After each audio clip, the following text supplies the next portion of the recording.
Over the past century, innumerable secrets have lurked deep behind the Iron Curtain.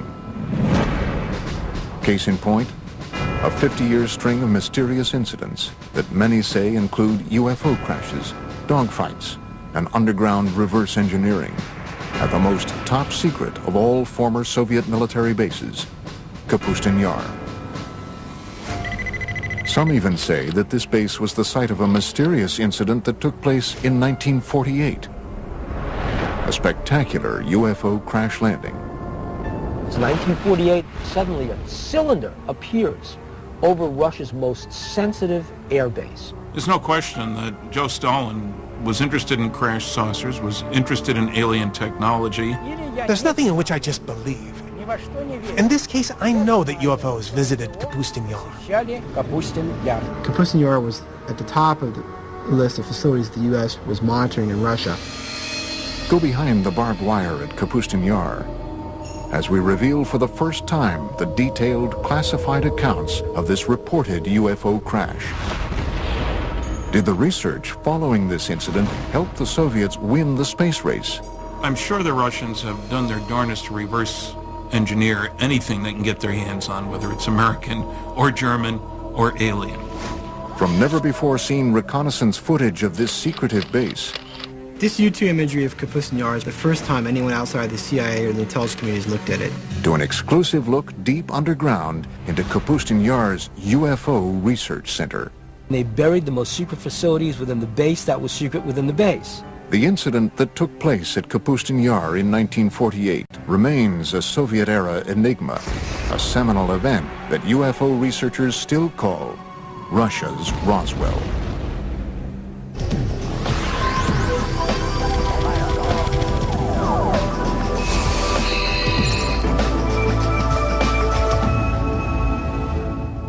This is Kapustin Yar, a top-secret military facility located 60 miles southeast of the former Stalingrad and 500 miles south of Moscow. Built under the personal direction of Joseph Stalin, it is Russia's oldest and largest military facility. Its activities over the past 60 years have fueled controversy over what really goes on behind these walls. Kapustin Yar, or Vladimirovka, as initially it was called. It was, and it still is, it's the first Russian space range. I'm Vladimir Semenov, and I was with KGB for 26 years. Kapustin Yar, everything was top secret. It was nothing there not secret. I am Sergei Khrushchev's son and former Prime Minister of Soviet Union, Nikita Khrushchev. Less than a year after the Roswell crash made headlines around the world, many believe that this Russian base may have experienced a landmark UFO encounter and crash of its own. June 19th, 1948, early evening. According to reports, Kapustin Yar's air traffic controller sees a strange object appear on his radar screen. At the exact same moment, a MiG pilot about 10 kilometers downrange from the base sees a large silver cigar-shaped UFO directly in front of him. He radios back to the base that he's being blinded by a bright light. A Russian pilot encountered a UFO in 1948 and tried to attack it with extremely unfortunate results for both. The pilot was blinded by rays of light emanating from the UFO. It is believed that under direct orders from Soviet Air Force Commander-in-Chief Zyugarov, the pilot engaged the UFO for almost 3 minutes before launching a missile that was finally able to bring the object down.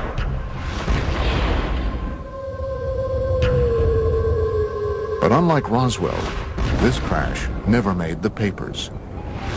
It's 1948, it's a secret airbase. Suddenly a cylinder appears over Russia's most sensitive airbase. They scramble the MiGs. It's a dogfight. Russian pilots are good.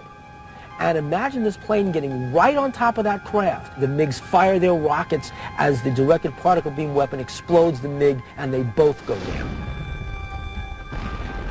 Reports suggest that the blinded pilot, in his final attempt to regain control of his MiG, was hit by the object's weapons and perished along with his airplane.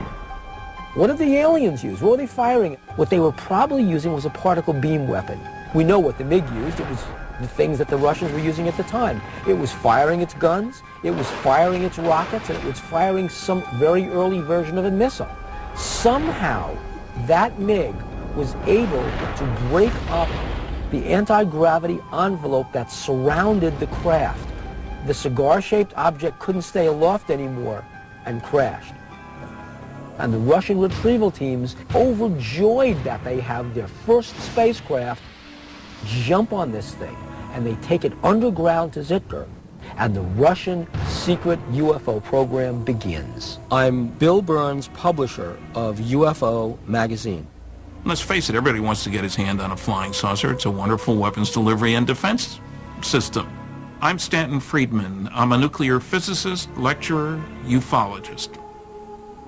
This 1948 crash is one of many strange events that has turned Kapustin Yar into an even more mystifying version of America's Roswell and Area 51. The Soviets had to get their hands on what we had. We had the Roswell crash.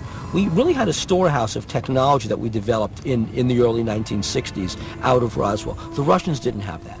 Well, how do you get that technology? It doesn't just fall out of the sky. You go after it. And the Russians went after it by embarking on suicide missions. Anything they could do to get their MiG pilots to shoot down an extraterrestrial spacecraft was fair game. From the time it was constructed in the early 1940s, Kapustin Yar was cloaked in secrecy. It is a place where it is said the Soviet Union's top researchers, scientists, and military specialists were sent to develop highly classified Cold War technology and weaponry. I know everything because I spent months and years in the Kapustin Yar working there testing our cruise missiles that we designed for the Soviet submarine to sink American aircraft carriers. Kapustin Yar was on a very short list of facilities that the U.S. intelligence wanted to get imagery of. There are basically the three things going on there. They're testing surface-to-air missiles, they're testing surface-to-surface ballistic missiles, and they're also testing air-launched missiles, cruise missiles. All three are going on at the same place, and so it's of high interest to U.S. intelligence. In fact, the building of the base was so secretive that when a small town nearby was deemed by the Soviet military to be too close for comfort, its residents were evacuated, and it was simply eliminated. The name of the town? Zitkar. Zitkar is a small town just a few miles downrange of the Kapustin Yar test complex, and basically probably what happened was the Russians decided that due to people seeing what was being tested, it would be better to just close that town off. Many researchers believe the name Zitkar was subsequently assigned to the highly classified subterranean UFO research center beneath Kapustin Yar. There is an idea that in Zitkar and Kapustin Yar there is a storage point for crashed UFOs and corpses of the visitors and members of their crew. Zitkar is analogous to what Area 51 is to Nellis Air Force Base and Groom Lake in Nevada. Different countries have various places where they take their UFO technology. And what they do with it is they try to break it down. They see what it is and how can we reverse engineer this. But long before the 1948 crash, the area around Kapustin Yar and the skies over Russia have been home to many other well-documented and eerie encounters with UFOs. Some date back to a time before what we know as Russia even existed. Russia is a huge land. UFOs have been sighted over its territories for, I would say, thousands of years. I am Paul Stonehill, co-author of UFO USSR. One, which is quite famous, was sighted back about 950 AC by an international traveler of the time, Ibn Fadlan. He and his co-travelers were able to see strange sightings in the sky that scared them immensely. But the local people would laugh at them and say, we see it quite often. Aerial battles, beings fighting each other, strange aircraft, something that's similar to a Star Wars battle scene from a modern movie. Amazing stuff. Legend has it that the spectacular aerial battles that played out in the skies gave the Arab warriors strength and courage to defeat their enemies during the next day's fight. In the 17th century, Russia experienced a rash of UFO sightings. These objects were described by many who witnessed them as comet-shaped balls of fire. The most famous one would be the Rob Ozero incident, when a very unusual, huge fiery disk arrived in the area of a northern Russian lake. One eyewitness submitted the following account. On this, the 15th day of August in the year 1663, a great crash sounded out from the heavens. Around the stroke of midday, there descended upon Robozero a great ball of fire from the clearest of skies. In front of the fire, there were two fiery beams. It went from south to the west and was about 500 meters away when it vanished.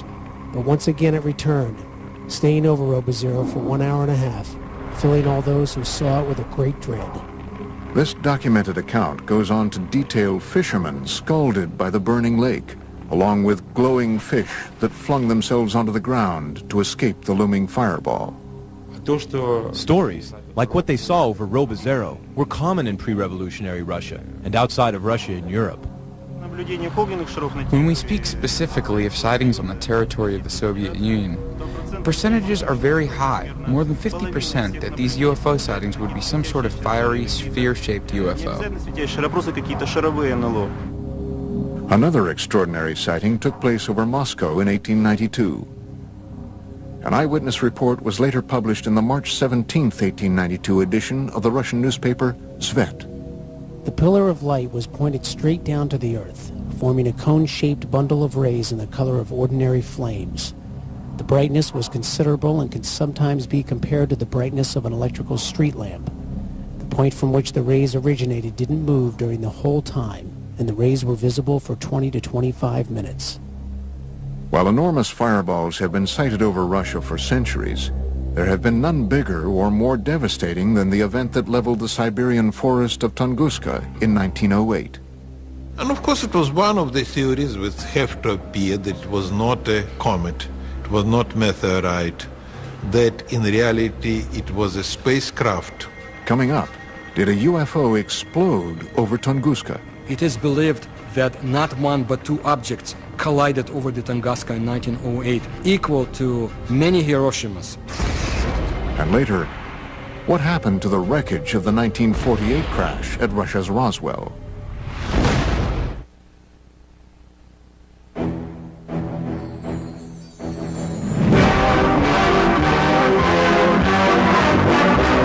Hurtling through the solar system, a speck of cosmic dust strikes the Earth. Commonly, these meteors are vaporized by friction in the atmosphere. This is part of the story of one that wasn't. A meteor that landed in 1908 in Siberia with the destructive force of an atom bomb. June 30th, 1908, approximately 7 a.m.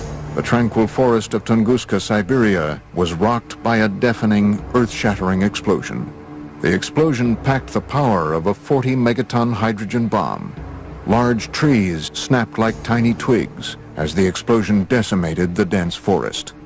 The effects of the blast were felt as far away as Western Europe and were at first believed to have been caused by a giant meteor smashing into Earth.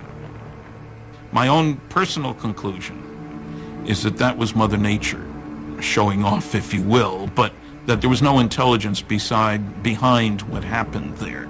It wasn't a rocket, it wasn't a bomb sent to let us know that aliens are watching you, Earthlings.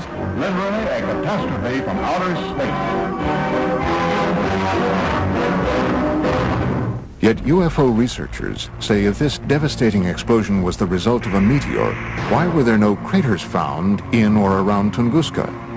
It is something scientists to this day have had trouble explaining. This was, let's call it an explosion, although some people call it an implosion. Whole kilometers of the taiga forest were destroyed. The event itself caused changes in the magnetic field of our planet. The academic establishment is of the opinion that the Tunguska event was simply a meteor, but there are many facts that speak to the idea that it was, on the contrary, rational guided flight. It made a turn, which is something that a natural object or meteor could not have done. What was it that could have done that level of devastation and not leave a crater? Modern-day UFO researchers were not the first to suspect that the Tunguska event was the work of something other than a meteor. Reports suggest that Stalin believed the Tunguska blast was the result of a UFO that had launched some sort of experimental weapon. Stalin was interested in the acquired information to determine whether UFOs presented an immediate threat to the Soviet security. That's why he used some of his top scientists to give him an assessment. Scientists like Korolev studied UFO materials. Sergei Korolev, one of the Soviet Union's most celebrated scientists, would go on to become the father of the Russian space program and the man responsible for Sputnik. Along with Stalin, he was determined to solve the mystery of Tunguska. These observations prompted him to finance an expedition to the place where the Tunguska event happened. Sergei Korolev used his own money to send an expedition to the Tunguska area in helicopters. Korolev never met with Stalin. There was some researchers who was looking to prove that Korolev really met with Stalin, but they didn't find any record. Stalin presumed it really could have been a spaceship. He wanted to find the fragments of that ship, put it back together, and recreate the object for military purposes. Initially, Korolev found that many of the physical scars left behind at Tunguska were still visible. But the most shocking discovery came in the form of radioactive metallic fragments found at the site. Debris uncharacteristic of any asteroid or meteor. If you go along the flight path of the Tunguska object and continue past the crash site, you reach an area that Russian ufologists call the Devil's Graveyard. It's a 300 square meter area where not a single plant grows and animals die. It also has a higher than normal radioactivity level. This is a result of what might possibly be a radioactive metallic fragment from the crash. The radiation levels were there. I mean, meteors don't come down with that level of radiation. So one of the stories is it was a mothership that detonated. It is believed that Korolev privately told Stalin that the incident at Tunguska had indeed been caused by a UFO, fragments of which were still scattered around the area. However, in his top-secret official report, Korolev is said to have told a much different story. The official party line, Tunguska, was the result of a giant meteor. The whole point was, if the information serves the bureaucracy, good. If it doesn't exist. So where were the radioactive fragments from Tunguska taken? Some believe the evidence was transported to Kapustin Yar's underground base, Zitkur. Different countries have various places where they take their UFO technology. Well, the Soviets basically had one at Zitkur, and it was where they could try to figure out what the technology is and how do we use it. And of course, the security around those bases is essentially shoot-to-kill security. Was Stalin's team of scientists inside the underground lab of Zitkur using UFO wreckage to advance their fledgling missile defense and space programs? They had a couple of people, men, at the top of their program who really pushed the space program. I'm Fred Kulik at Caltech. The head of the space program had direct connection to Stalin and later Khrushchev. In their quest to acquire UFO technology to beat the Americans in the space race, it has been reported that top Soviet military officials ordered MiG pilots to shoot down UFOs as far back as World War II, a time just before the Russian Roswell crash of 1948. So that gives you a two-pronged concern about UFOs. One, you want the new technology to top the other guy's flying technology. And two, we need to be on the alert for new stuff from them. So either way, you want your guys to shoot them down. As the word spread that UFO wreckage from Tunguska and the 1948 incident were being studied at Zitkur, Russia's Cold War enemies were becoming more and more intrigued by what might be going on above and below the top-secret military base. The CIA had agents in the Soviet Union back in 1950s who had reported on UFOs, and the CIA was very much interested in what was happening in the Soviet Union. Coming up, shocking, never-before-seen U-2 reconnaissance photos of Kapustin Yar. And later, an underground tour of Zitkur, revealing for the first time ever the base within the base at the center of Russia's Roswell. In the early stages of the Cold War, the Soviet military test site of Kapustin Yar became a hotbed of secret activity. Activity that involved advanced weapon, missile, and rocket tests. So after World War II and the development of the atomic bomb, they were not able to build small atomic weapons. So they had to build big rockets to carry them. Unlike the U.S., we still had fairly sizable rockets, but we could miniaturize things to a certain extent, much better than they could. So from the very beginning, they envisioned large rockets, and that really gave them a start on the space program as well. The Russians had one of the scariest pieces of paper I've seen at one of the 20 archives I've been to, said that the Russians have made more progress in the past 18 months in the development of nuclear weapons and methods for delivering them than had been anticipated for 5 years. That was in 1951. By the early 1950s, rumors of UFO activity and experiments at Kapustin Yar had indeed leaked beyond Soviet borders. Alarming news that some say may have prompted the U.S. to find out once and for all if the Soviets had gotten their hands on UFO technology. Kapustin Yar and Zikr were at the top of our military watch in the same way that Area 51 and Wright-Patterson Air Force Base and Los Alamos were at the top of their military watch. Tim Brown is a senior analyst at globalsecurity.org. His specialty? Interpretation of top-secret satellite and spy imagery for both private and governmental agencies. Kapustin Yar was in the top 10% of facilities that the U.S. intelligence was monitoring in Russia, and that's evidenced by just the sheer volume of declassified documents that are available that show that there was a consistent, ongoing interest in what was going on at that facility. Not long after the United States had developed its most sophisticated spying machine to date, the U-2 spy plane, the first mission was to, where else? Kapustin Yar.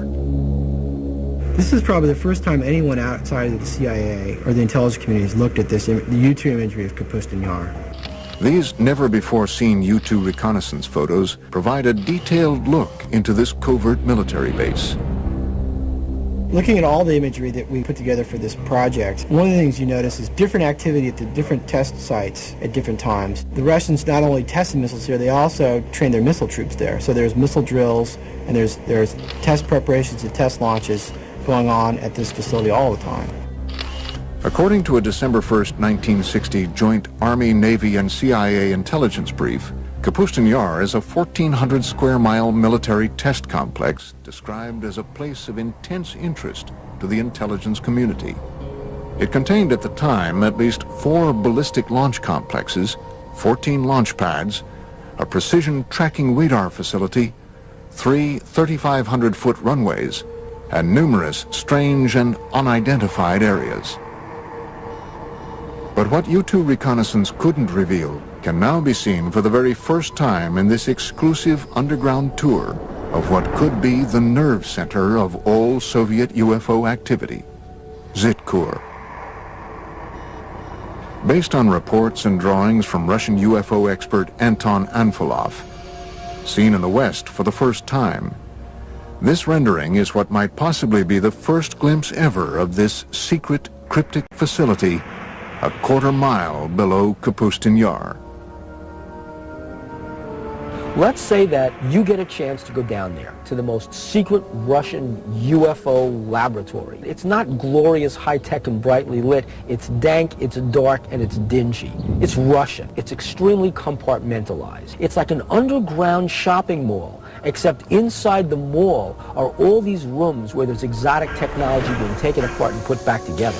In this hub, they're doing autopsies on alien bodies. In that hub, they're reconstructing an engine. Then you've got these fantastic Rube Goldberg machines. What they are machines to test various components, and then finally you come upon these huge underground hangars. And what you're struck by is that there are no airplanes in the hangars. There are these long, cigar-shaped, cylinder-shaped craft in various stages of disrepair because they've crashed. And they're going to try and reverse engineer these. That's what you'd see at this base. Is this the secret location where the wreckage from the 1948 Russian Roswell crash was taken? along with fragments from the Tunguska UFO. I cannot deny rumors of the so-called captured UFOs. The Soviets tried to recover lost fragments of their secret tests, and it would be convenient to them to say, yes, UFOs is something that we captured, a UFO is in our hands, but why would they keep the secrecy on the subject of UFOs so tight? And did this heavily guarded experimental facility specialize in reverse engineering designed to destroy the United States? If Kapustin Yar is where you're doing your advanced development work, rocketry, aircraft, weaponry, laser weapons, all this kind of stuff, where you need high security and a good setting for your scientists and major computer facilities, then you'd expect that that's where they'd be doing their UFO, advanced UFO research, not UFOs 101, UFOs 404. It's just natural to do that. And of course you'd have underground bases. You'd have protection against intruding aircraft. You'd be looking out for the U-2s. Another mysterious aspect of Kapustin Yar are the many strange patterns on the ground. Did Stalin and Korolev strategically arrange these patterns to attract UFOs to the base? Some researchers believe the Russians may have borrowed this idea from ancient civilizations, whose pyramids are said to have been constructed in geometric shapes and patterns designed to attract inhabitants from other worlds. Looking at Kapustin Yar from the air, there's a lot of facilities, markings, patterns that might, to the untrained eye, look like they're from another planet or not of this Earth. They might look like something that you'd see in South America with the Mayan cultures or maybe crop circles. Between the reported UFO crashes and the ultra-top-secret research, how did the Soviets flaunt their advances at Kapustin Yar? Now there was a new date for Russian youngsters to remember. October 4, 1957, when Sputnik, the first Earth satellite, was launched. October 4th, 1957. The Soviet Union's space program successfully launches the world's first artificial satellite into orbit. In the history of the Earth, no other event had captured the imagination of so many people as this first step into space. 4 years later, the Russians once again beat the Americans by launching Yuri Gagarin into space in the first manned flight to orbit the Earth. 2 feats that put the Soviet Union way out in front in the ultra-competitive space race. We are the first, and all next steps in space for, I would say, for nearly 10 years, Soviets was ahead of the United States. First man into space, first woman into space, first walk into space, first rendezvous in space, first docking in space, and so on and so forth, until 1981 when the shuttle was launched. I'm sure the Russians have done their darnest to reverse engineer anything they can get their hands on, whether it's American or German or alien. Coming up, relive what many believe to be a spectacular UFO crash at the actual site in a village near Kapustin Yar. I don't recommend that we stay here any longer. It's already harmful. Let's leave here and go to some place where no unknown forces can act upon us and influence us. And find out exactly what the KGB knew about dogfights between MiGs and UFOs at Kapustin Yar as we open the mysterious KGB Blue file.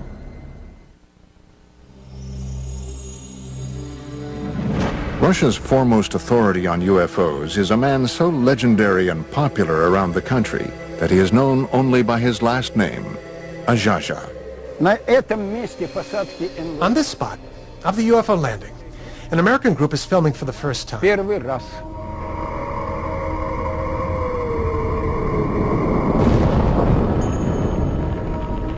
was very popular at the peak of the UFO activity in the Soviet Union. It was late 60s, 70s. At that time it was not permitted, but not restricted to talk about this. Azhaja invited the History Channel on an exclusive tour of a reported UFO crash site not too far from the site of the Russian Roswell crash of 1948. For that, I have to stand there, on that particular corner. Using 2 copper rods, Ajaja begins the tour by testing the ambient energy that the crash site still emits today.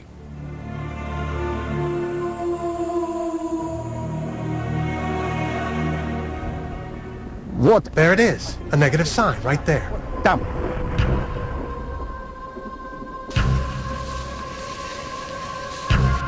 Вот туда. Down there, that way. So here, in this spot, occurred the crash landing of a flying saucer. First I'm going to go directly across. Then I'll go perpendicularly. Then I'll go by the diagonals. Иду к центру. This is where the boundary begins. Вот он центр. All right, I'm going towards the center. В этом центре In the center, we see a lot of plant growth буйную and compact. и компактную. And what's most important is that here, Что рамки показывают положительный it shows a positive signal. сигнал. Идем дальше. Now we are going towards the border. Now they're showing neutral. Нейтральная. Вторая часть границы. And here, Отсюда here's the other part of the border. до туда. Right from here to over there. Now I'm going away from the center, toward the other side. Ajaja is walking the 100-foot by 20-foot outline of a cigar-shaped UFO that reportedly crash-landed here in 1961. Again, now we're going back. Положительный. It shows a powerfully strong signal.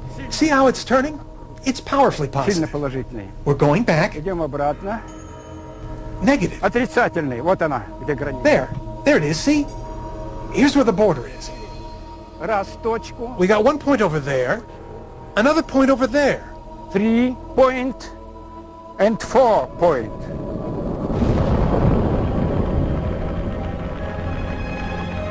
Animals avoid this place. They go around it. Cattle don't graze here. Yes, there is unknown energy, Энергия, которая which, as experience shows, affects people in a negative fashion. отрицательна. Изменяется пульс. Изменяется пульс. Your pulse changes. Возрастает The сердцебиение. heartbeat changes.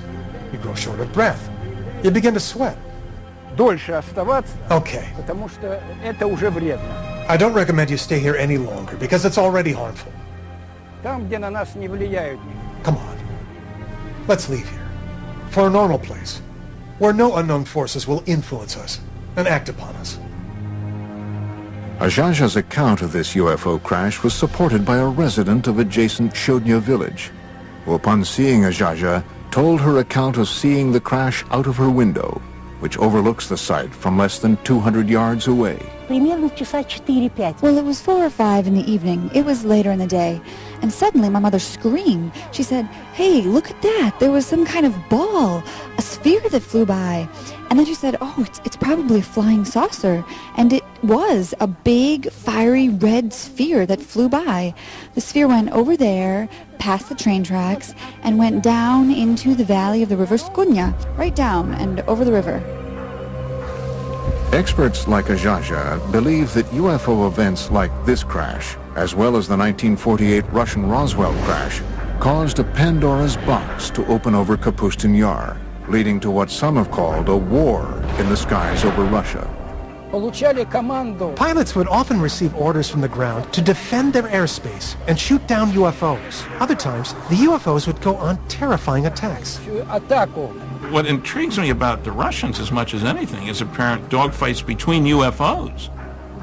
And I've read several accounts of that, several of them having dogfights. Perhaps the most compelling evidence of encounters between Soviet MiGs and UFOs over Kapustin Yar comes firsthand from the most celebrated of all Soviet test pilots, Marina Popovich. A national hero, a cosmonaut, perhaps the Chuck Yeager of Russia. She says that she witnessed actual battles between Soviet pilots and UFOs. One incident in 1964 occurred during a Soviet Air Force training mission. Alexander Kapegin was the commander of a squadron and a pilot instructor in one of the flight schools. One day he was flying with a cadet and they were attacked by a UFO. They went into a spiral dive. While on another top-secret military expedition in February 1980, Colonel Popovich encountered multiple unidentified objects in the skies over Russia. I saw 3 fireballs, 3 amazing lights in the form of a triangle, and I observed them as they flew away. Another MiG test pilot, Colonel Vyatkin Lev Mikhailovich, agreed to tell his first-person account for our cameras for the very first time. August 7th, 1967, 6:30 in the evening.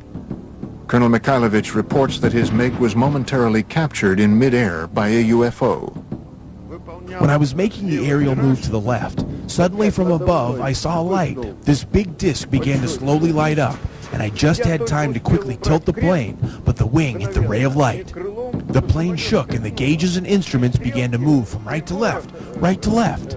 It is as though the ray of light dissolved into shining little points of light.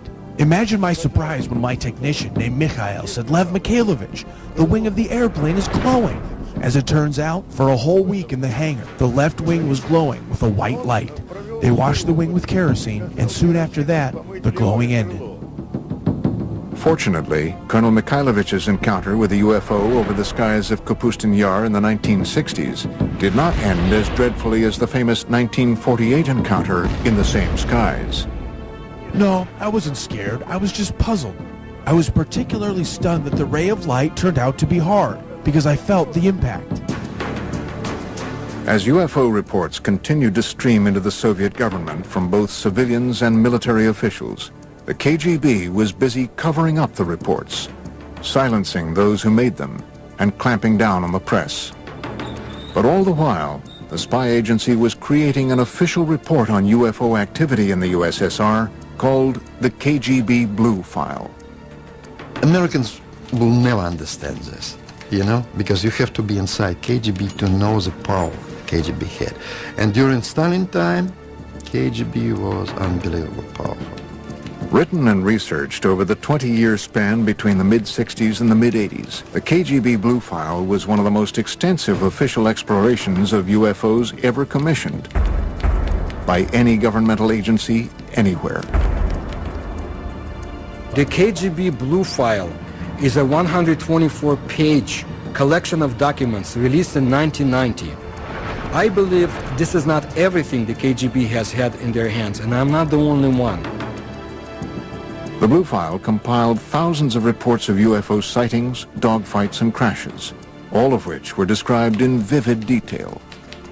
According to the Blue File, as recently as March 21st, 1990, the residents of a dozen Russian towns not too far from the gates of Kapustin Yar all witnessed the exact same UFO sighting between 10 and 11:30 p.m. The following is from the written account of a KGB internal affairs officer. After obtaining more exact information, it was established that a rather large number of residents in nearby cities became eyewitnesses of a UFO, and in several cases 2 UFOs. One witness saw a ray of light emitted from the object that illuminated the Earth's surface. If there are so many rumors and talks about UFOs, sooner or later government will ask its intelligence. What's going on, guys? Explain us. And KGB had to create this file with all the publications abroad and some witnesses who saw or thought that they saw it. Is it possible that this 1990 incident could have been a simple military test sent up from the grounds at Kapustin Yar? Or was it yet another incident involving UFOs? Coming up, shown for the first time outside of Russia, exclusive footage of what might be the only recorded evidence of a fireball UFO crash. If the Soviet Union had not imploded under its own weight in the early 1990s, the chilling accounts you've just seen of close encounters of the first kind in and around Kapustin Yar would have remained yet another Soviet-era secret. It's different, because the time is different. You know, if you're talking with elder generation, yes, of course, no question about this. But nowadays, absolutely different. You know, younger generation now, they are living in another society and they have much more freedom. This new freedom in Russia helped the producers of this program acquire, through official channels, this Soviet military footage you are about to see. Throughout the 50s and 60s, the Soviet military experienced a string of failed rocket launches and missile tests that resulted in one disaster after another at the base. Were these simply accidents or retaliatory attacks by UFOs? I have heard a story, for what it's worth, and I don't usually talk about myths, but I've heard that 4 Soviet big launch vehicles were exploded on the pads by aliens because they kept trying to shoot down the flying saucers. Hidden from view for 45 years, a Soviet military cameraman captured the after effects of what appear to be 2 fireball-shaped UFOs that reportedly crashed early on June 3, 1960. From what we can determine, not a single person outside of the Soviet military and KGB has ever seen this footage. 3 Red Army firemen are seen running from this massive fireball, which, according to reports, continued to expand, causing other massive explosions in the area for over an hour. One of the fireball-shaped UFOs was believed to have destroyed 3 Soviet rockets on their launch pads, while the other targeted and destroyed a rocket fuel depot, all just yards from the Zitkur underground UFO research facility. The charred remains of the 2 reported UFOs seen here were quickly sent across the base to Zitkur. Try and imagine Earth as an undeveloped colony. And just like the United States and the Soviet Union fought wars over other areas, political wars over other areas, imagine the aliens want our resources. And they're fighting over Earth the same way the U.S. and the Soviet Union had conflicts over other areas after World War II. How could all of these shocking events have been held back from the public for so many years? The Stalin's time and early post-Stalin times, everything was restricted. So he was not allowed to talk about this. In Stalin time, they will simply send you to the prison. Could all of these UFO accounts and the trail of freshly unearthed evidence of UFOs be attributed to logical explanation? Or is it possible that strange things really do happen in Russia? A reporter for one of America's largest newspapers says yes. In May 2005, reports reached the Moscow bureau of the Los Angeles Times that a lake about 3 hours away from Moscow had simply vanished. We went up there because we heard that it had just disappeared, and I said, you know, I'm not going after this story. A lake does not just disappear. Kim Murphy visited the site a few days later. Her account was published on the front page of the newspaper on May 27, 2005. We got up there and just found this huge hole in the ground. The only eyewitness, as far as we know, who actually saw what happened, described going down to the lake where he says there's this swirling of water that looks like water going down a toilet bowl, just, you know, in a raging circle, just tumultuous. And it's going and it's going and it's going, and pretty soon it's gone. From disappearing lakes to fireballs seen in the sky to reported attacks by cigar-shaped UFOs, Russia continues to be a land of incredible mystery. And as top-secret work continues to this day at Kapustin Yar and Zitkur, the base remains a potent lightning rod for UFO activity. According to one researcher, Kapustin Yar was the site of a crash in 1989, and even more recently, the debris of a 1997 crash in Poland was taken to Kapustin Yar for analysis. Recent political moves by Russian President Vladimir Putin have caused some in the West to accuse his government of closing the Iron Curtain once again on today's vibrant Russia. On a day-to-day basis, people are convinced and worried that Putin's Russia is a much more authoritarian Russia than was Yeltsin's Russia. They do know that UFO information is not available from Russia as easily as it had been before. You lose the ability to control secrets in an open society. Putin came out of the KGB. He's seeing a lot of valuable information and valuable technology go to private sources. The Soviet Union is closing down in a lot of areas, but also closing down in UFOs.